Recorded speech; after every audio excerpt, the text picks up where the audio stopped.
So the first point we have studied like a share capital, how it is given, and reserve and surplus. Share capital in how to show it in the balance sheet, and reserve and surplus.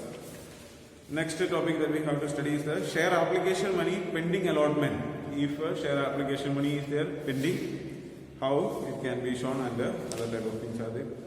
If a company has issued share but a date of allotment falls after the balance sheet date, such application money pending allotment against which shares are still to be allotted shall be shown under this head in the following manner. Share application money not exceeding the issued capital and to extent not refundable is to be disclosed under this line item, like share application money pending allotment. See, for example, if we are a share application is issued but we have not fully received, so like some issued, then some people will be sending some time or within the period of time. So like if it is supposed to be collected within the balance sheet time, if it is not there, then we have to, if that money has not paid, so within that time it has to be paid, but pending is there. So then that will be shown in the under the heading share application money pending allotment. So such a way heading, and it will be shown. And if the share application money to the extent refund or where minimum subscription is not met, such amount shall be shown separately under other current liabilities. So okay. So these are there, so like a normal money, like the issued money share capital is there. So within that time if it is coming, then it will be shown in that. And if it is not coming in that category, if it is or if the money has to be refunded, like in minimum subscription is there, like if 10 rupees share is there and we consider like 2 rupees or 4 rupees minimum subscription is given, okay, but 2 rupees only paid. So sometimes, like first of all is the minimum subscription is required, like 4 rupees required, but that much also is not paid, only 2 rupees is paid. Okay, so in such a case what we will do is that we will not allow this share to that person. So if only 2 has been given, so these 2 rupees we have to give back. Okay, so such kind of a share is there, then that will not be shown in this one, that will be shown in another heading called as other current liabilities. So in that heading it will be shown, and if minimum subscription has been collected and if the money is not beyond the issued, so like share allotments may be made, so sometimes people may be or more money may be there. So if it is not above the issued capital, then that money can be shown in the share application money pending allotment. Then next we have to study is about the liabilities. According to the Companies Act 2013, non-current liabilities are defined as non-current liabilities are those liabilities which are not current liabilities. So there are two types of liabilities, are the current liabilities and non-current liabilities. So if you want to understand what is not current liabilities, we have to understand what is a current liability. The term current liabilities is defined as follows in the Schedule 3 of the Companies Act 2013. The expected to be settled in a company's normal operating cycle or due to be settled within 12 months from the date of balance sheet, held primarily for the purpose of being traded. There is no unconditional right to defer settlement for at least 12 months. So the current liabilities means that which are the liabilities which we have to be completed within 12 months time or within the operating cycle. Okay. Now we will study what is a operating cycle. Operating cycle is the time between the acquisition of an asset for processing and its realization in cash or cash equivalents. It may vary from a few days to a few years. If operating cycle cannot be identified, it is assumed to be 12 months. Okay. See, like if we purchase a raw material, so we purchase the raw material, we process it, we make semi-finished products, after that we make finished products, we will store it, then after that we will transport it and sell it, then we get money. Okay, so the time required for from the time we purchase the raw material to the to receive the cash, how much time is there? So that is called as the operating cycle. Do you understand? So we took the money, the products, and made use of it, and again come back. So we invested money and purchased the raw material or made the products and given, then again this will come back as in the form of money or money equivalents. So that much amount of time is called as the operating cycle. Okay. So for some companies, some type of products, this operating cycle will be very much fast. Means like they purchase raw material, within few days they will sell it and make the money back. So with like bread or such type of edible products are there, or like samosa like that. Okay, like hotels and all. So such they make it and they sell it on the spot. They get money. So within 1 day sell that money. So like they purchase vegetables and they make it and sell it on the spot. They get money. So that cycle is very fast. But there are like some other companies. There may be like the car manufacturing company and so on are there. So their operating cycle will be very large. Even it will take more than 1 year also. So normally we say that consider like if we cannot say that how much is the operating cycle, then we consider that 12 months time is there. Okay, we average it, we set it. Okay, then that is about the current liabilities. The next topic that we have to study is about non-current liabilities. Schedule 3 of the Companies Act 2013 requires non-current liabilities to be classified as so there are 4 type of non-current liabilities are there. That is called long-term borrowings, deferred tax liabilities, other long-term liabilities, long-term provisions. 4 types are there. We will study them in detail. First one, long-term borrowings. Long-term borrowings are those borrowings when the loan or that is borrowings are repayable by the company after 12 months from the date of the balance sheet or after the operating cycle. Long-term borrowings shall be classified as bonds, debentures, term loans from banks or from other parties. So like that, there are so many things are there.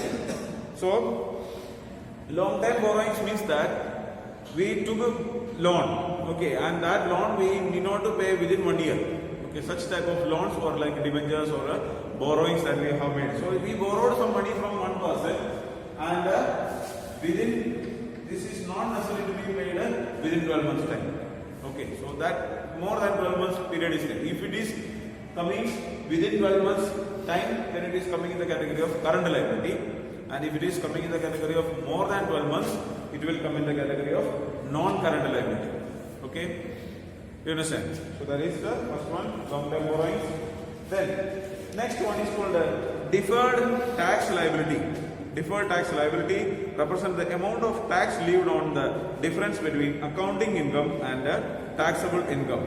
Deferred tax liabilities occur when the taxable income is lesser than accounting income, while deferred tax assets occur when the vice versa is true. Thus, deferred tax liabilities represent the financial sum which is derived after the adjustment of deferred tax assets against deferred tax liabilities. So we will study what is a deferred tax. Okay, the word deferred implies hold back or postponed to a later time. Thus, deferred tax liability may be understood as an amount of a taxation set aside for meeting future liabilities of taxation. So like imagine that's like our accounting income is there and the taxable income is there. Okay, so if there is a variation, like accounting income is 20 crore rupees is there. Okay, and 18 crore rupees is the taxable. We have only means out of this only this much has a taxable income is there. So there is a variation of that. So for this variation, then we have to make the payment of tax. So that is called as the deferred income. Okay, or a deferred tax liability. So that is the difference between these two.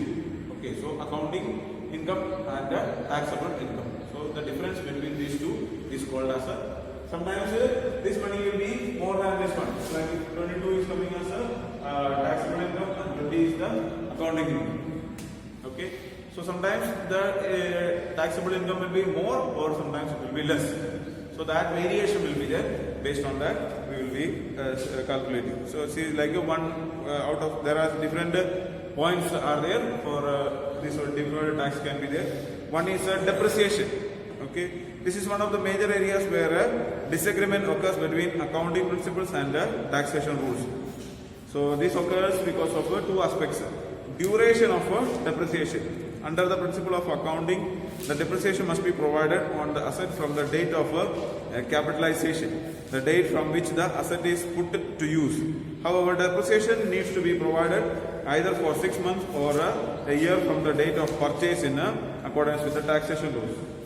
So, as per the accounting, see like if we purchase a machine, okay, and we purchase the machine on 1st January, okay, and we brought it to the company and we start using it. So like there will be some like we purchased it, so we purchased it from maybe from Tamil Nadu.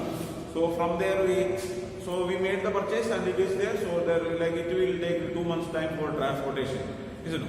And after that they will bring it and they will give it here. Then after that, after 2 months only they will install it, isn't it? So imagine that if 1st January we purchased this one, but we will be start using it on 1st of June. Okay, so on June only we start using it. So as per the accounting, depreciation is calculated from the date when the machine started working. You know, when we start using it, from that date only we will calculate the depreciation. Okay, but as per the taxation policy, it has to be calculated from the date of purchase. Okay, so there is a variation. Do you understand?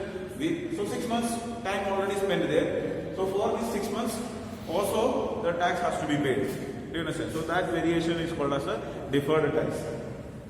Then another one is the method of depreciation. Like a calculation of depreciation is there.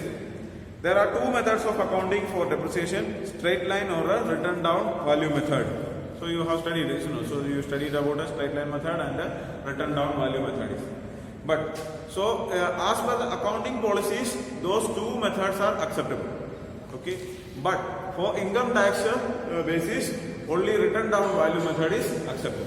Okay, so if we have calculated based on the straight line method, that value will be different, and if we calculate second method, then this value will be different. So the difference between these 2 values will be coming as a deferred tax.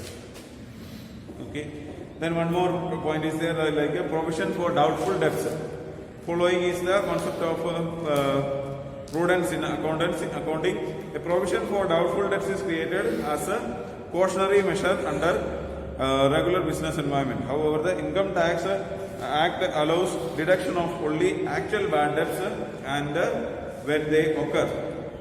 This is another reason contributing to the doubtful debts are there. We will make a provision for doubtful debts. So as per the accounting process, we will calculate that full money. If we have kept 50,000 rupees as a provision for doubtful debts, then that full money can be separately shown. But as per the taxation policy, imagine that within the accounting period, how much rupees exactly has been paid within as a debts, how much has been paid. Only for that amount the tax will be paid. So there will be a variation of that amount that will be coming as the deferred tax. Okay. So here there are some examples given there, like accounting income is 20 lakh and the taxable income is 15 lakh. So there is a difference of 5 lakh.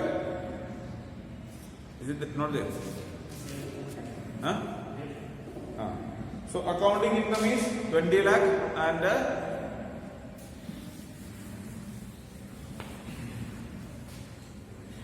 accounting income is 20 lakh and taxable income is 50 lakh only. So there is a difference of 5 lakh. So if it is not there, we can see it. So accounting income is 20 lakh, taxable income is 15 lakh only. So there is a difference of 5 lakh. So if we are calculating 30%, okay, tax at 30%, then we can say 1,50,000 rupees will be as the difference will be there. You know. So that much deferred tax. So this is the difference. 5 lakh rupees difference is there. 30% tax is there. So deferred tax we have to pay is 1 lakh rupees. You understand? So this will become as so here when such a this one is there, then we will have to show it accounting entry of this is a liability, and we will be creating this one as a statement of profit and loss account.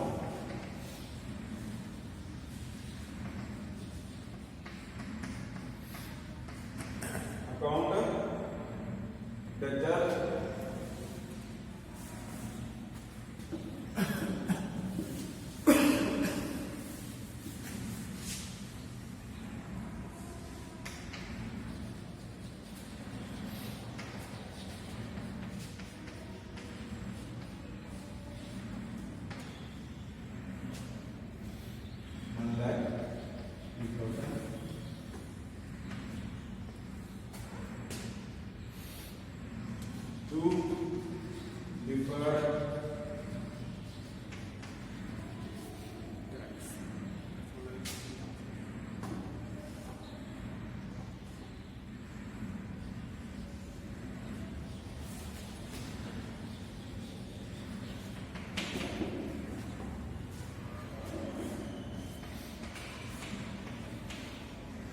So this statement has this is the so if there is a variation, highest profit is the deferred tax liability is there.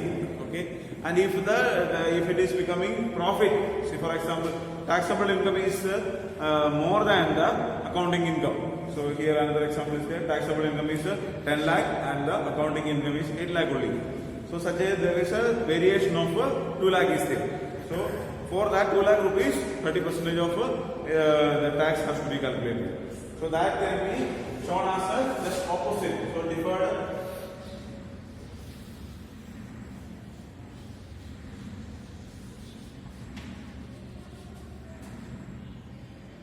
deferred tax asset.